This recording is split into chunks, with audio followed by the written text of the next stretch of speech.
சிம்ம ராசிக்காரங்களுக்கு இந்த குரு பயிற்சி எப்படி இருக்க போகுது சார்? ஏன்னா சனி பகவான் வச்சு அடிக்கிறாரு, குரு பகவானாவது எங்களுக்கு கை கொடுத்து காப்பாற்றுவாரா அப்படிங்கிற அந்த ஒரு கேள்வி இருக்கு அவங்களுக்கு. சிம்ம ராசி குரு பயிற்சி 2026மா அவங்களுக்குன்னு ஒரு இயல்பு இருக்குது.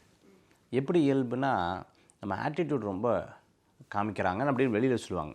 இல்லை, அந்த ஆட்டிடியூட் தான் அவங்களுக்கு ஒரு பெரிய ப்ளஸ்ஸு. காட்டில் இருக்கிற சிங்கத்துக்கு நீ தான் ராஜான்னு யாராவது சொல்லியிருப்பாங்களா? இல்லை, அதனுடைய நடை, உடை, பாவனை, செயல்பாடுகள் அது தன்னைத்தானே என்னவாது சிங்கமாக மாற்றுது, ராஜாவாக மாற்றுது. பாருங்கள், அதை ராஜாவாக மாற்றுதுன்னு சொல்கிறதுக்கு பதிலாக நீங்கள் சிங்கமாக மாற்றுதுங்கிறீங்க. அப்போ சிங்கம்னாலே ராஜாவாக நம்ம கன்சிடர் பண்ணுறோம். ஸோ அதுதான் சிம்மத்தினுடைய ஒரு பெரிய பலம்.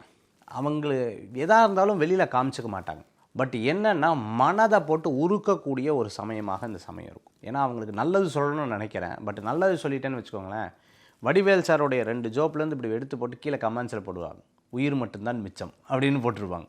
ஸோ ரியல் ஃபேக்ட் என்னென்னா, ஒரு சின்ன குழந்தை பார்த்து என்னங்கன்னு கேட்டால் என்னடான்னு காதில் விழுந்துடும். அப்போது எப்போவுமே அவங்களுக்கு மனதளவில் ஒரு பெரிய தாக்கங்கள் இப்போ இருக்கும். சிவாஜி படம் பார்த்துருக்கீங்களா? அதில் ரஜினி சார் இன்டர்வல் அப்போது அப்படி ஒரு சுண்டுவார்.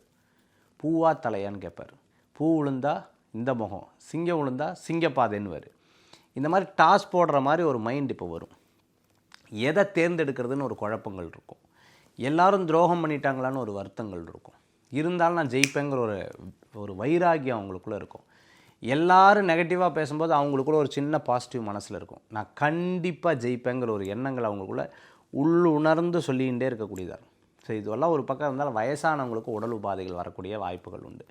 யாரை நம்பி எதமா பேசுறது, யாரை நம்பி எதை சொல்கிறது, இந்த ஒரு சந்தேகம் அவங்களுக்குள்ளே இருந்துகிட்டே இருக்கும். நம்ம கூடவே இருக்காங்க, பின்னாடி போய் பேசுகிறாங்களோ அப்படிங்கிற ஒரு எண்ணங்கள் அவங்களுக்குள்ளே இருக்கும். பட் இந்த காலகட்டம் அவங்களுக்கு எப்படின்னா, 10th 12th 2 தடவை எக்ஸாம் எழுதுகிற மாதிரி, அப்படி எக்ஸாம் எழுதிட்டு பரீட்சைக்கு வெயிட் பண்ணி ரிசல்ட்டுக்கு வெயிட் பண்ணுற மாதிரி இருக்கக்கூடிய மன அழுத்தம், மன ஆட்டமும் இருக்கும்.